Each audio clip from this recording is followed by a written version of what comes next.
Hi, and welcome to our Zoom today with Phyllis Tuchman and Jorie Graham. I'm James Barron. We're celebrating a really remarkable show we have at the gallery called Beverly Pepper Time. And without any long introduction, I would like to get in to our conversation with these two really brilliant women. Welcome, both of you. Thanks. And Jorie, you were just starting to talk about the menorah. Should we begin there or should we look at the first slide? Yeah, we're starting with the hanging piece. All right, so next slide, please.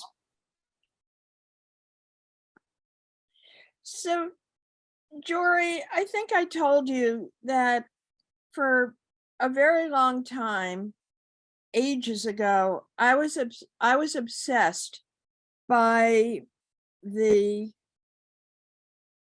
dictionary definition of sculpture as a verb. Basically, the dictionary said that a sculptor either carved or modeled. And here we have an example of a hanging piece. We'll talk a little bit more about how I was obsessed by welding, but I think we ended our last Zoom talking about the trip you and your mom made to Cambodia. And when you came back, Beverly discovered there were a lot of felled trees on your property. Am I correct?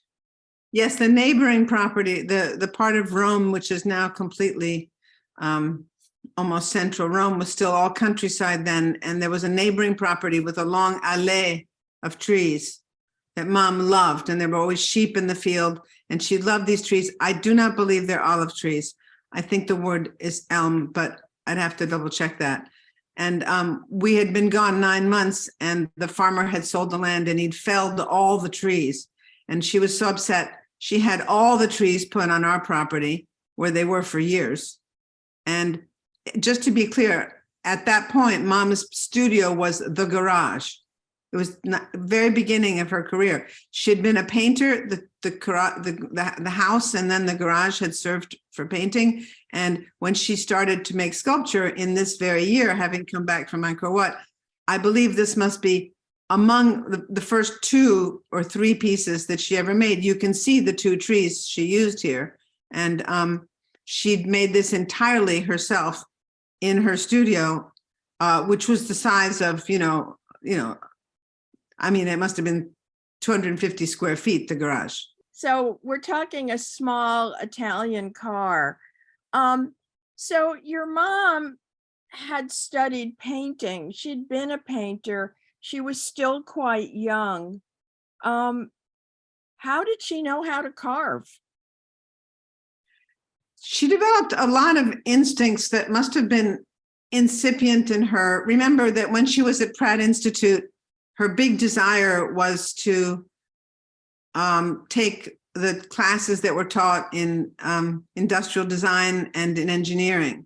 And she was denied the right to do that because she was a woman. She actually went to the dean of the school and asked why she couldn't enroll in industrial design. And in the engineering classes where they taught you skills that she wanted, even then, not even knowing she would become the artist that she became. And he was told, it's a famous story, she told this many times, he said to her, young lady, you are Jewish. Do you know what the Jewish quota is in the school? It's so slim that you must be incredibly talented to be in here at all. And as a result, if I were you, I would not complain about anything.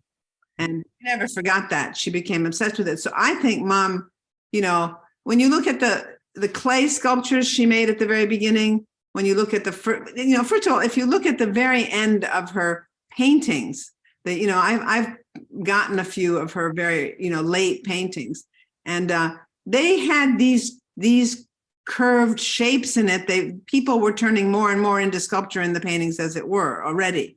But then I remember as a child watching her work on these. I was 10 years old when she made this, and she would cut the hole. She would carve out the tree, and then she had a lot of wood tools. She had like buckets of wood tools. She would carve everything out very slowly. Then she would kind of cut the hole with the saw, and then she would take an instrument that would make, that would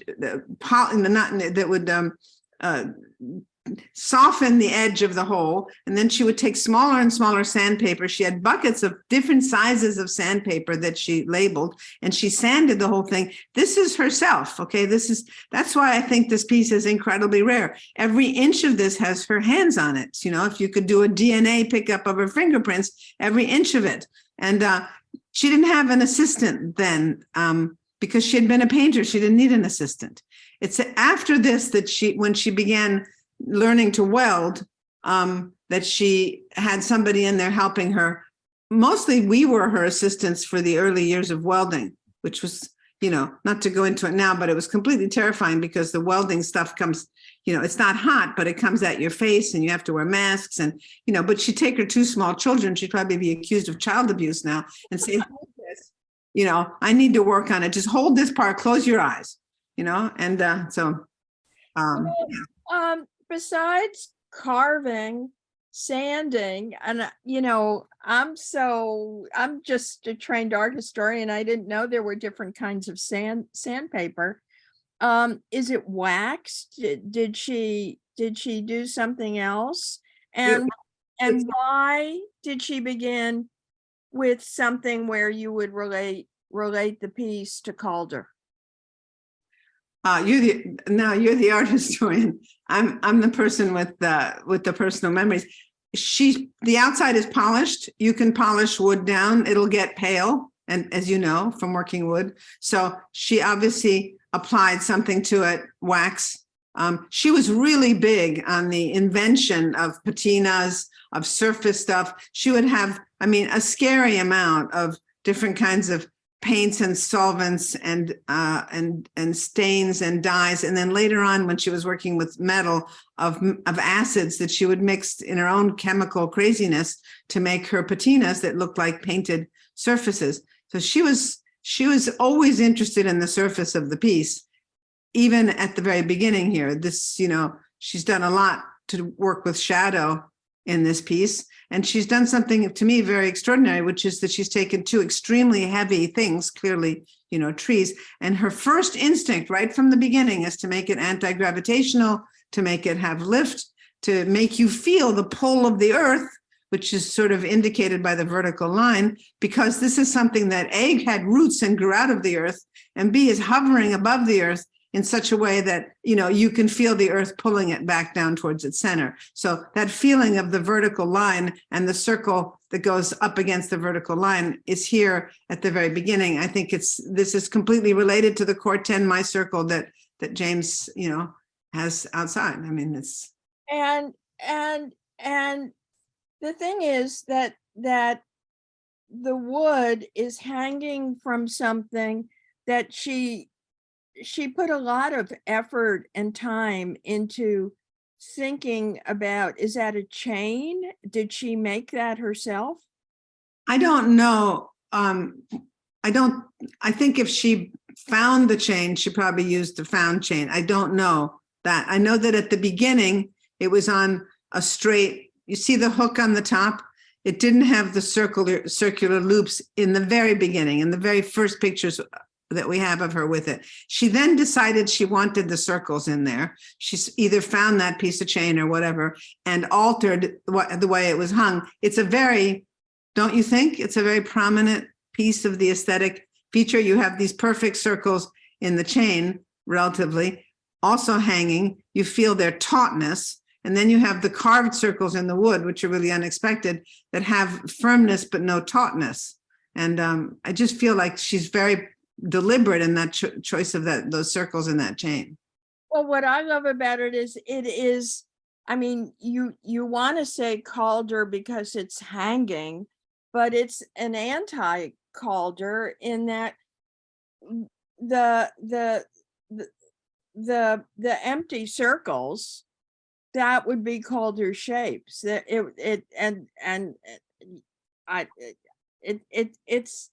it's original.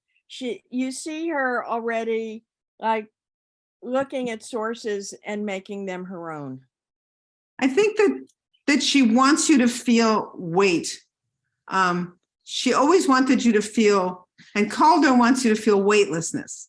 And Mom wants you to feel, how can this be hanging? And then what is it up against if it's hanging? And that means she wants to make something which is completely invisible to us as visible as possible, and that is gravity.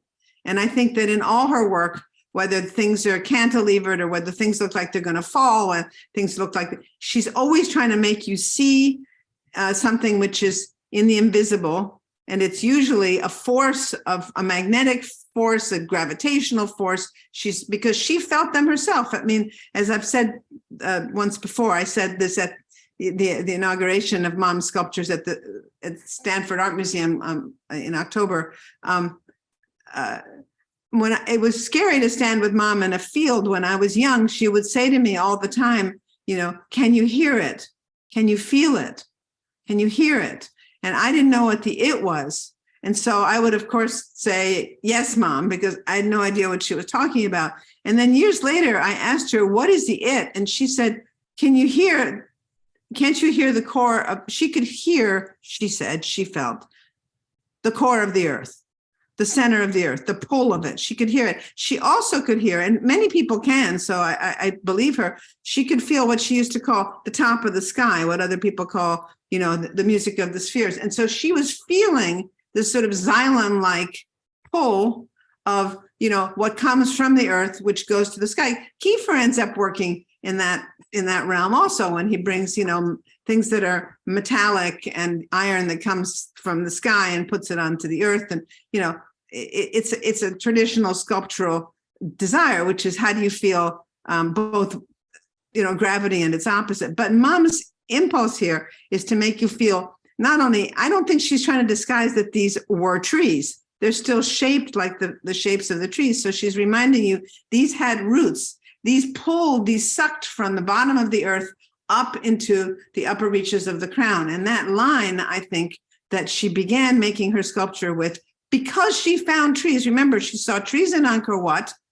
She felt the incredible force of these trees as they overwhelmed these geometric temples. The temples erected in order for people to worship something which was not trees. And the trees come in Angkor Wat, the banyan trees, to completely, envelop and overwhelm and become the deities that the buildings created for alternate deities have to contend with. So Mom was really taken with those banyan trees. She comes home, she finds a bunch of trees, and I think for the rest of her life is contending with what is happening when you take roots and you go up to sky. And this is the first instance of it. Oh my God, that's so, yeah. Yeah, exactly. So now we have this piece, steel, wood, stone base, and this is exactly where she kind of contradicts the definition of sculpture as carving or modeling, because it involves so many different processes here and so many different materials. Your mom, I'm not sure it was the process so much as the different materials that she wanted to combine. That's interesting.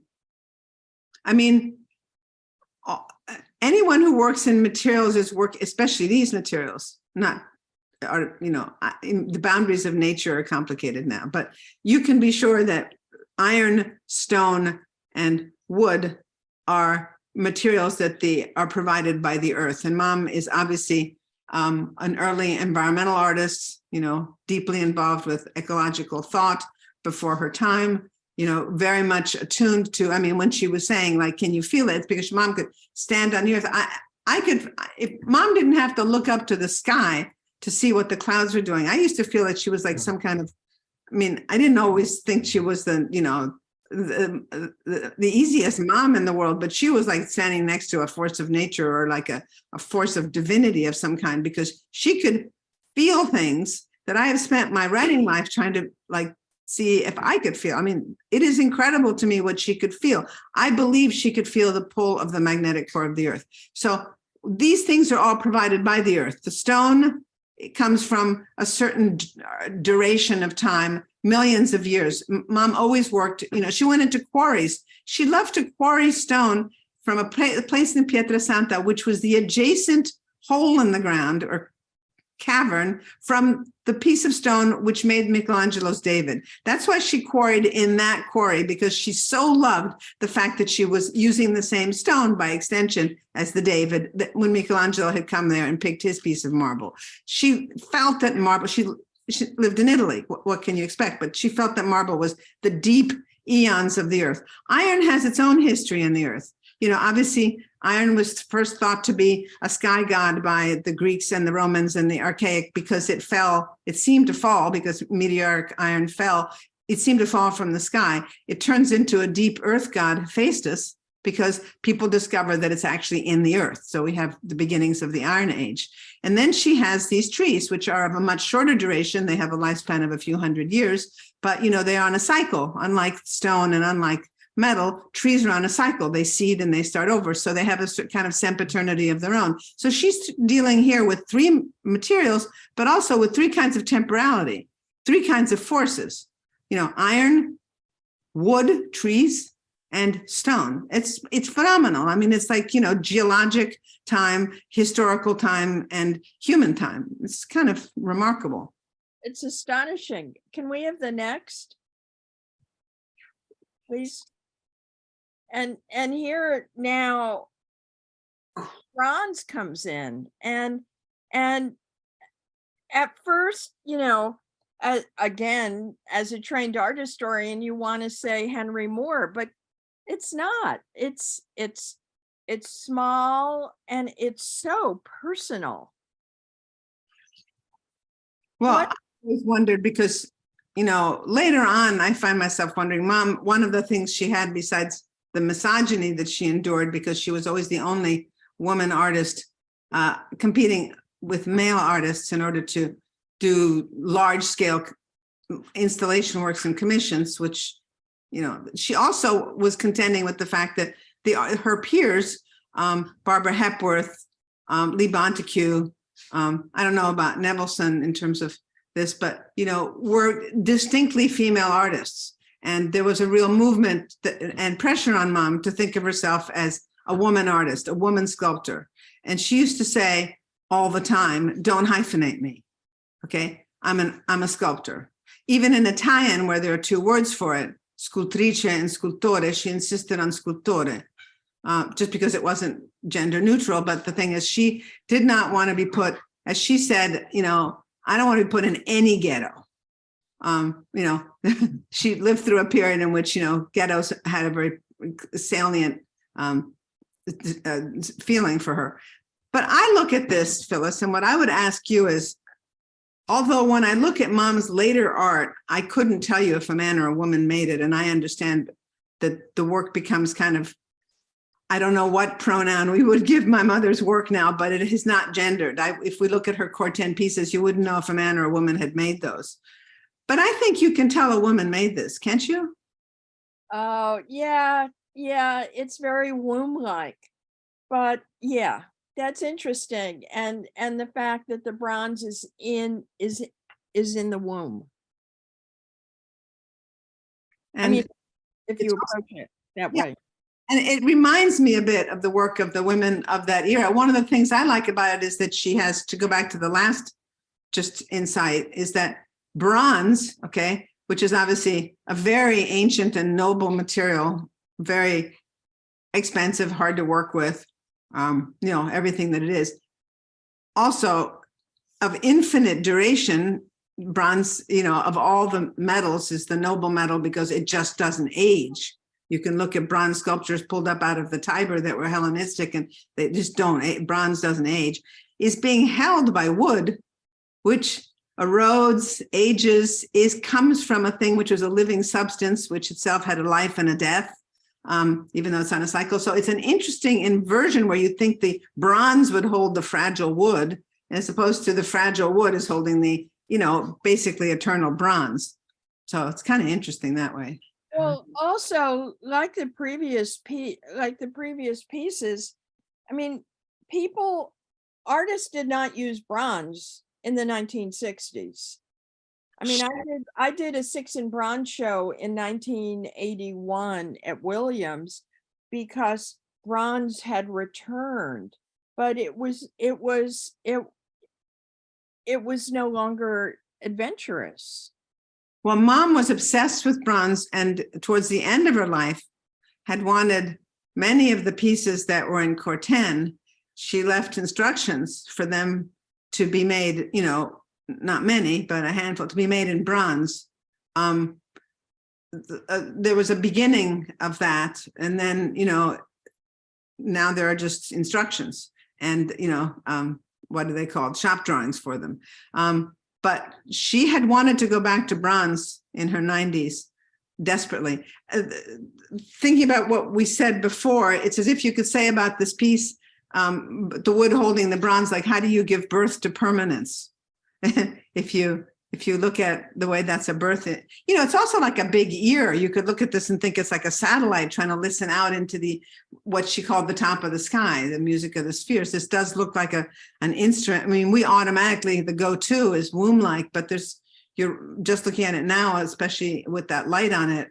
It's as if it's trying to capture something. It's a listening device. It's a surveillance device. It's a device capable of capturing waves or communications of another order than the human.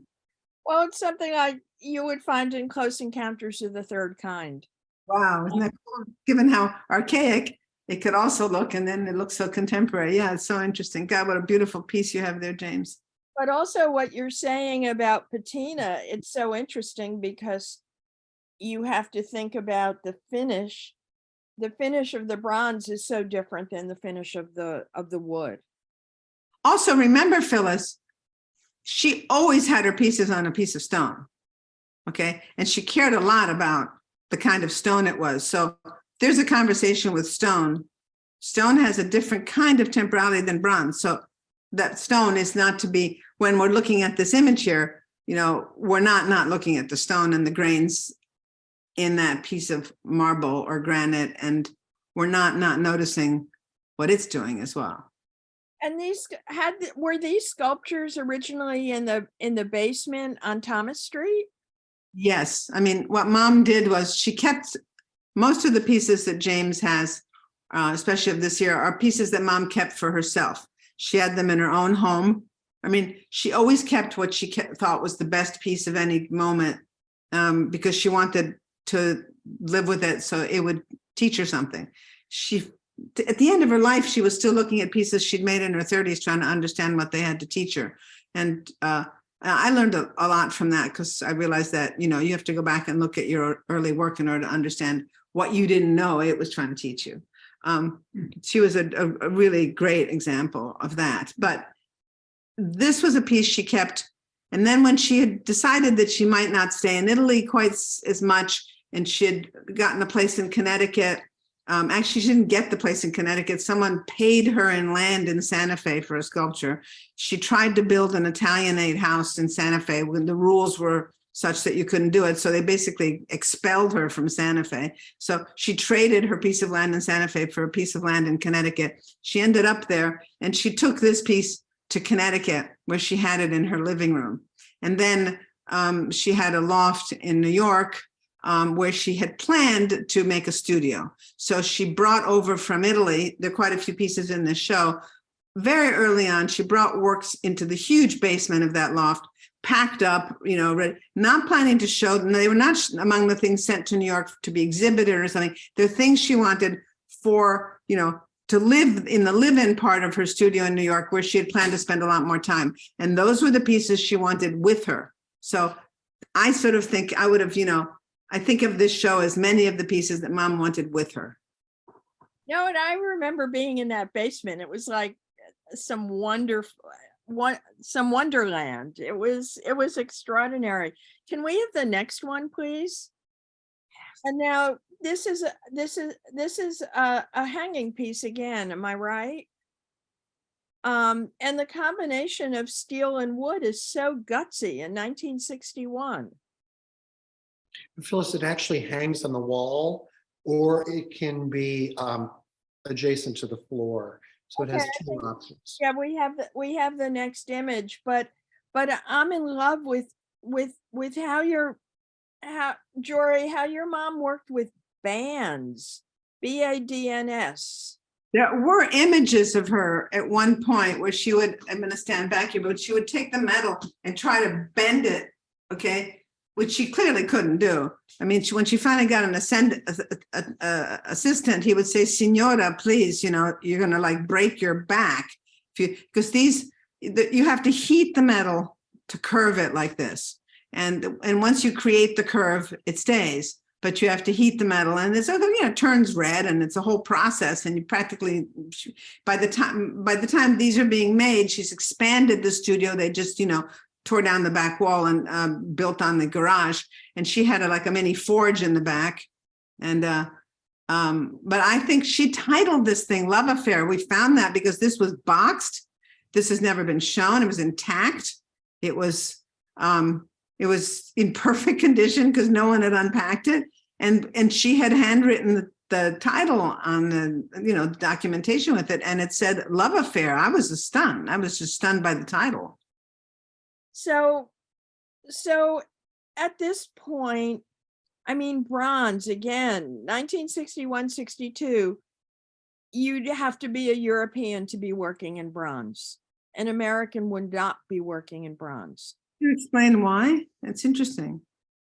Because pop art, I mean, well, it is interesting. You have Oldenburg store, you have George Segal working with plaster bandages. You're about to have all of the minimalists doing what they do. At that point, early minimalism, I have an essay that I love that's hardly ever, it was published, but all of the early minimalists worked in wood. I think bronze was so expensive, and David Smith had shown what to do welding, but in Europe, artists were still working with bronze. Well, can we take away the word "still" for a minute? Because one of the things about bronze, I know because it is expensive, but it is much harder to work with. In other words, getting it to maneuvering it, welding it. The temperatures are all different. Everything is very different working with bronze. It's a skill you have to learn. Working with steel is super easy. Mom liked to work with iron, which is impossible as opposed to steel. And she liked to work with bronze.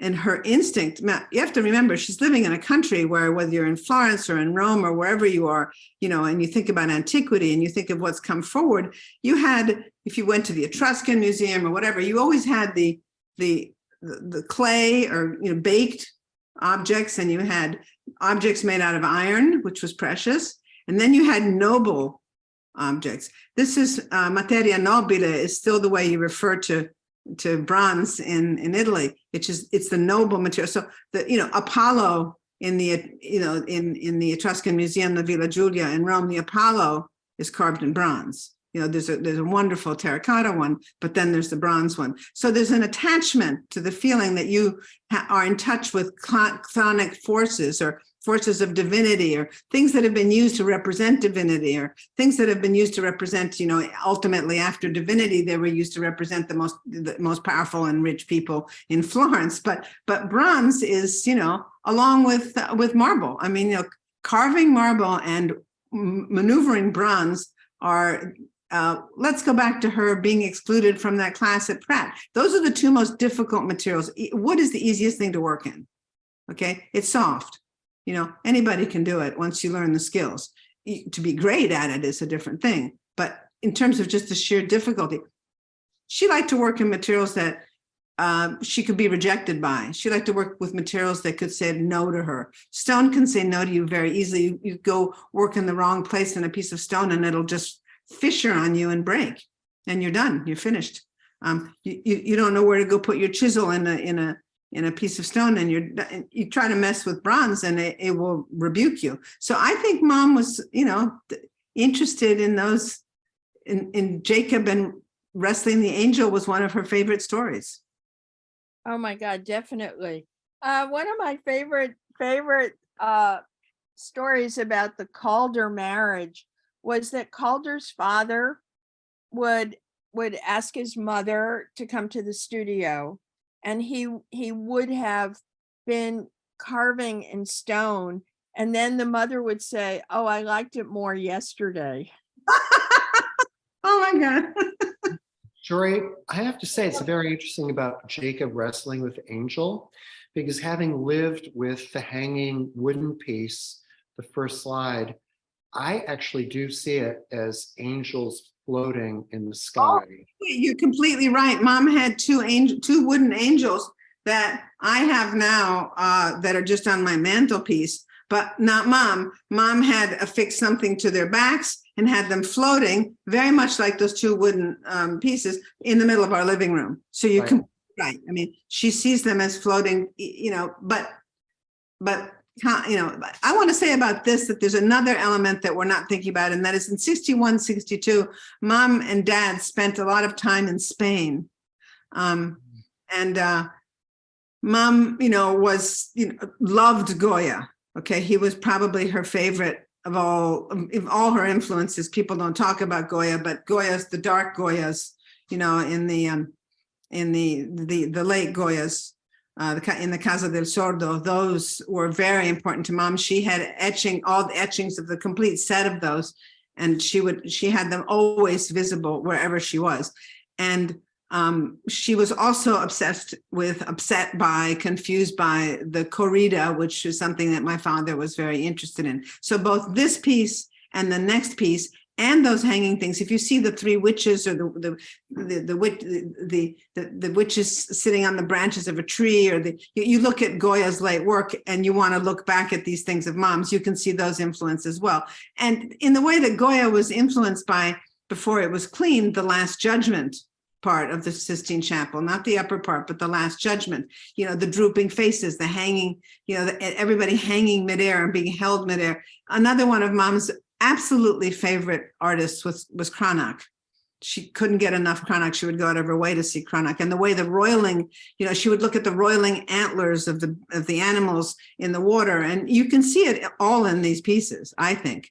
You can see the bull in this one and the next one. And look at the one that's in the San Francisco Art Museum in the Fisher collection from this period, very much like it. The toro is called Toro. She joked that she named it after me because I'm a Taurus, but that wasn't why. I love it. Can we have the next one? Yes. Go back to that next one. Oh, and the next. No, and the next. Yeah. That's the bull, see? The mask, the fallen warrior's mask, or whatever you want to call it. It's so beautiful. And there again, that's like a combination of materials. She's just, it's as if she's in Rome and she's just testing what she could do. Well, there's no other sculptor ever worked like this. This is completely unique. This mixture of the material, of the metals. Once you see the word love affair, you see all sorts of entanglements here. I love it. Sorry, go ahead. No, I was going to say, I mean, I wish we could be eating some risotto that your mom had just cooked, but when I look at the combination of materials, I think, oh my God, your mom could have fixed a car. She could have just gone in the inside of the car and made it work. Well, the thing about Mom is she was never interested, unlike David Smith and other people, she wasn't interested in working with, welding together found materials, metal materials. There was a whole school around her of people picking up. David used to love to pick up ready-made things and put them together. Okay. And Mom liked to put things together in a relationship which was wrought, which you can feel that there's work here. You never feel like there's something found, as and that's why there's a tension. Jacob and the angel, once it's come up, it reappears in all of them. weird title here, centipede. She's being too literal with this title, I think. Yeah, but it's so interesting of how much empty space is in the piece. I mean, you think of a sculpture, at this point, you think of a sculpture as a statue. And this just, this is a whole new definition of what a sculpture is. It's definitely not a statue. It's not a centipede. It's also, as it turns, if one goes and sees it in person, as you turn it, it's so incredibly different from each point of view. They all are completely different. That never changed. Mom really understood that sculpture was 360 degrees, and she moved through space, and the sculptures will change space as you move around them for you, because there's never one view of them. They're very hard to photograph. I love it. Can we have the next, please?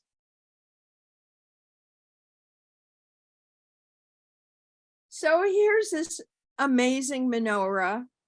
It's practically 5 feet high. Do you know the genesis for why she made the menorah that has obviously Hebrew lettering? Yes, I believe it says Baruch on it, if I'm not mistaken. Like blessed are thou. And it has those little things on top are to put candles if you wish, although they're also just like, you know, centipede like extensions or designs. My mother was asked by the Weizmann Institute in Israel to come make I think it's 14, 16 feet menorah for the entrance to the Weizmann Institute. So she wanted to make one first, not as a model, because the menorah in Israel ends up looking substantially different, but just to get us, just to start getting her hand in, to feel what it was like to take those curved metals, pieces that she'd been making so many sculptures in, and have a few of them represent letters. And I think she started to have a lot of fun with this. I mean, there are things like birds and flames and all sorts of fun, you know, it's just a beautiful piece. And then she kept it for herself. She loved it. And it's one of the pieces she took to New York, and it was wrapped up in the basement. Oh my God. So there's actually a larger version of this? Huge, yeah. In Israel, they dance around it, and they do, you know, it's a big thing. She went to make it. We should point out also it's 7. James, wait, I want to ask another question. Jorie, is this illustrated in Rosalind Krause's book? I don't know. You'd have to ask James that. I don't know. Well, no, I'll go to my book afterwards and look for it. Menorahs are kind of relatively unknown. This again was in perfect condition because she had wrapped it up. Who knows when? Not long after, when she left Italy, she brought it to New York to have it to live with her. And then, you know, she never unwrapped the sculptures because she never ended up using it in New York as, you know, a working studio.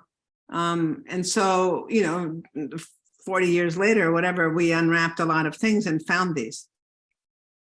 So this is an example of calligraphy, I would think. Absolutely. Hebrew. Astonishing. Can we have the next, please? And this almost looks like the eternal flame over the ark of in a shul. Oh, wow. Yeah, it's nice. This is, I have to say that people have to see this in person, because this one is so different from each point of view. It's really hard. The bronze is more pronounced than it looks here. It's an amazing piece. She, again, wanted to hang things. Not many people outside of Calder, and you're right, then, you know, Calder told people they could hang things, and they started hanging things. Mom started hanging things. They were made out of bronze and steel. I mean, you know. Forged steel. This here, this is just cut and bent steel. This is not forged. The bronze is also welded. Nothing is cast. Mom never made anything that was cast. Oh yes, a few things were cast very early on, but nothing was cast. So everything was forged or just, you know, worked, bent. Astonishing. Can we have the next? I'm just trying to get to the stainless steel. Yeah. Okay, so So I did an interview with Carl Andre for Artforum. I don't know whether it was around 1971 or 72. And I edited it. So towards the end, Carl said that the minimalists, no one wanted to make a David Smith because David Smith was still alive. So your mom, Gutsy, takes stainless steel and does something so totally different and abstract. I never found David Smith's cubis abstract. I always thought they were figurative. Well, I thought they were figurative too. But you know, your earlier thinking about the mixing of materials comes back here in an interesting. Yeah. The bottom block is, yes, they're all polished steel, but the bottom block is gravel. And, you know, the top block is sky. You know, the bottom block, if you look at it, is grass. In other words, when you walk around these pieces, it's absolutely impossible. First of all, it's hard to see yourself unless you make a big effort. Yeah, it's true. He goes out of a way to make sure they're never reflective of people. But if wherever you put this, you have an intermingling of materials in the way you were talking about. This is also incredible because of the way in which it's tumbling. And gravity, again, is the issue here. You know, like they seem like they would be building blocks, but actually one of them's on an angle, the other one's on an impossible angle, the third one is not on an angle at all, but the top one is attached. It doesn't look like quite as simple as the minimalist work around her at the time. It has a lot of, it's making a large argument regarding what weight and fall and gravity and tension is. And is this lined with color, like the piece that's at the Albright Knox or the one that's at the Seattle Sculpture Park? It has white on the interior, the Agnelli white, the Fiat white. Yeah. She used tar paint for the white, for this paint, and they're all painted inside these. That's paint? How did she get the paint to adhere to the steel? You know what, Phyllis? I don't know, but I know that it does. Wow, I always assumed it was another material that was just, you know. Wait a minute, wait. Paint adheres to cars. So car paint obviously has a particular quality because it adheres to metal. And that's probably why she used car paint. But I know because those sculptures that had to be, you know, repainted, those few that we found that needed that, we had to go find the original car paint to, you know, fix them. Oh my God. Well, the other thing that is so unique about this is, and you're talking about the pebbles in the sky. I mean, it's meant to be in a landscape. Oh yeah, she had them all outside. Yeah, she did. Not that they're not beautiful inside. It's always very interesting to watch your interior life, which you think you understand, refracted and, you know, broken into pieces. And it makes many different sculptures. This is a sculpture that the minute you move around it, it's changing its nature as a sculpture, not just in the same 360-degree way that they all do, but this one keeps reflecting something different for you. If you were to go just around it to the left, you'd be looking at a bunch of hollows. Those are not solid. So you're looking down into the hollows there, if I'm not mistaken, James. And so up through, you're looking down through, you're looking up through, guiding the way your eye moves in so many different ways. My reaction is to the surface because I found that when I commuted to Princeton and I looked at the David Smith cubi, which was not outside the museum, but it was closer to where you got off the train, the whatever you call the funny little train that brings you to Princeton, that it reflected the time of day, it reflected the weather, it reflected the season, and that stainless steel is like a person in reacting. It has a life of a person. But your mother managed to keep these abstract and reflect the landscape, but the changing landscape, the changing environment.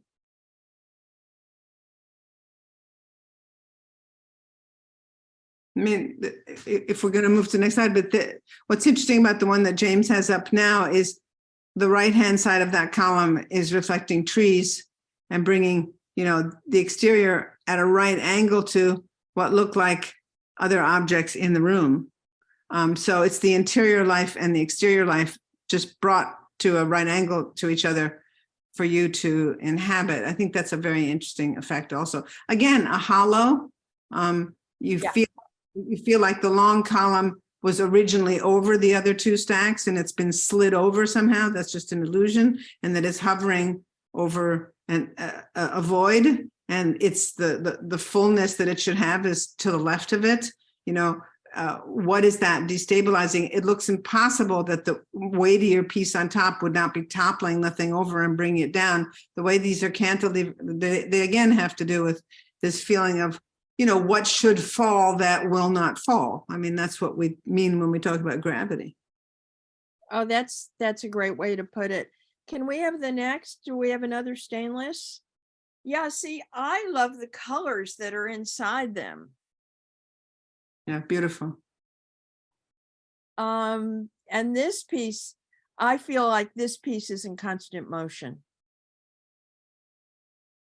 But you see how they're also listening devices. If you think back to that wooden piece that looked like it could be like, Yeah. These look like they could, they're now that you see the voids in these, that's black paint, okay, and hollow, you see them facing in three different directions. The difference between the direction of the bottom one and the middle one are particularly interesting. And the way there is information coming, or there is your glance coming from crucially, microscopically different directions, and that they guide you, therefore, when you look through them, into microscopically different directions, and that you're supposed to see something. Well, and the base is very, you immediately see the base, and that immediately sets you in motion. Yeah. Can we have the next, please? And now, I mean, I think we talked about this once before. This is like your mom's radical Carl Andre. Well, but the reflectivity, it's very hard to see these like this. There's an attempt on the right to show you the beauty of what happens when the fall trees are reflected in that one panel. But, if you're outside looking at this piece, the sky has fallen, the trees, everything has fallen, and everything has reassembled itself. So whereas Carl Andre's material were, for the most part, interior and identical in surfaces, Mother's are really about, difference, constant difference in places where you would be looking for similarity. She's an environmental artist. She wants this to disappear. She made so many sculptures that meant to disappear. I mean, she has the sculptures she made, and then she has the sculptures that she made in order that they endure forever, out of materials that endure forever. And then she made sculptures that are meant to disappear. At New Smyrna Beach, she made a stainless steel piece out of this kind of material that was, located in a dune, reflected the sand, the sky, the light, everything else, and was meant to disappear as the dune moved over it. She made sculptures that were at Dartmouth, she has a sculpture that disappears in the winter and reappears in the summer. It gets completely covered with snow. It's white. It's covered with snow. It has grass seed in some portions of itself, and it gets completely covered with snow, and then it comes back out in the spring and it grows grass. I mean, it's another whole long conversation, but my mother ended up with pieces all over the globe that take up, many football fields and are large environmental works. And these are her sketches for environmental thinking. Totally. I'm thinking about the piece at Lomere Park in St. Louis. Oh, that's amazing. You actually are like walking up steps, but the steps are grass. I love that piece. That was an Andy Goldsberry before he existed. Oh my God, totally. Jorie, this is probably a good place to stop because we could continue here another time. And you're my favorite tag team partner here. So are you. Can I ask, is there any Corten here, James, in this? Yeah, we can go through. Maria, why don't we go to Corten? Let's keep going. Here's Corten. Would you like us to keep going? Just to see what else you have here. Oh, look at her. Yeah. Huh. These are beautiful. These are amazing. You have this one? Yeah. That's an amazing piece. Absolutely. Maria, let's go to the Corten. Here's cast iron. Yeah, look at those. They're Etruscan. She loved Etruscan art. So those are. Look at the mix of materials too. These are the San Martino altars. These are at this Todi Park, and that's the model for them. That's a bronze model, by the way, of those. Yeah. That's the Ascension that's insane there. Now that piece, you see, wanted to just maybe end on that. If you think back on that wooden piece hanging that we started with, Phyllis, and the hand carved holes that Mom made in the wood, you come back to this and you think back on the wooden holding the bronze, and here you have an opening that guides the eye, a listening device, a placement on the earth that makes you think about time in different ways as you move around it, even though it doesn't reflect like stainless steel. James will tell you the patina changes every 2 minutes as the light changes on this thing. So every time you think you've seen it, you haven't seen it, it starts over again. Yeah, and New Yorkers can see a piece that's related to this on 2nd Avenue. And is that 66th Street? Yeah. On the southeast corner. We have one similar. Well, one of these was also in Union Square for a long time. And I mean, these Corten pieces are in collections all over the world. I mean, they appeal to everyone. Just to make it really clear, Mom was working at US Steel when they brought her a piece of material that they'd never used before, that they were just coming up with the name for, actually, Corten. And they said, can you use this? She was working with iron. And she made the very first sculpture, which we have ever made in Corten as an experiment. Well, Jorie, thank you. I've learned so much. I have too. Thank you. Both are fabulous. Thank you for joining us. And for those who caught only a portion of this, we will be posting it on the James Barron Art website and on YouTube, so you can watch it in its entirety. James, thanks for the beautiful show. It's a beautiful show. Thank you. Well, it's a privilege to have the work here. I must say, when you walk into the gallery, you feel your mother's presence. And it's a beautiful thing. So we're very grateful. Thank you both. Thank you. Thank you, Phyllis. Bye. Thank you, Bye-bye. Jorie.